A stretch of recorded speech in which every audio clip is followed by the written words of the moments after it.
আসামি হিটু শেখের বিরুদ্ধে একজন ৮ বৎসর বয়সী নাবালিকাকে ধর্ষণ এবং ফলশ্রুতিতে তার মৃত্যু, যা কিনা দেশব্যাপী এবং বহির্বিশ্বে আলোড়ন সৃষ্টি করেছে। সারা দেশের মানুষ প্রতিবাদের ঝড় তুলেছেন, দৃষ্টান্তমূলক শাস্তি চেয়েছেন।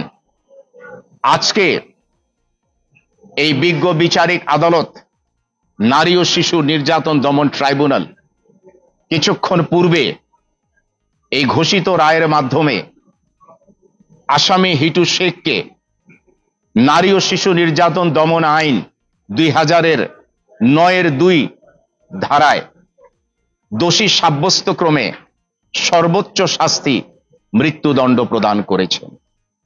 এবং এই মামলায় অভিযুক্ত যারা ছিলেন, যাদের বিরুদ্ধে পেনাল কোডের সেকশন 506 এর সেকেন্ড পার্ট এবং সেকশন 201 এর অধীনে চার্জ গঠন করা হয়েছিল, তাদেরকে খালাস প্রদান করেছেন।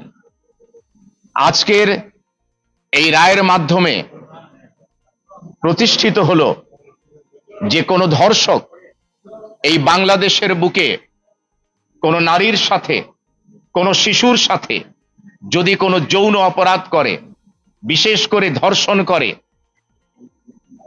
আইনে তার কোনো রেহাই নাই। এবং সেই ক্ষেত্রে আমরা এই মামলাটি অতি স্বল্প সময়ের মধ্যে সমাপ্ত করতে পেরেছি সকলের সহযোগিতায়। এই মামলার পরিচালনাকারী learned public prosecutor mister Mohammad Monirul Islam Mukul, আমার পাশে যিনি দাঁড়িয়ে আছেন, তিনি অক্লান্ত পরিশ্রম করেছেন এই মামলাটি পরিচালনার কাজে।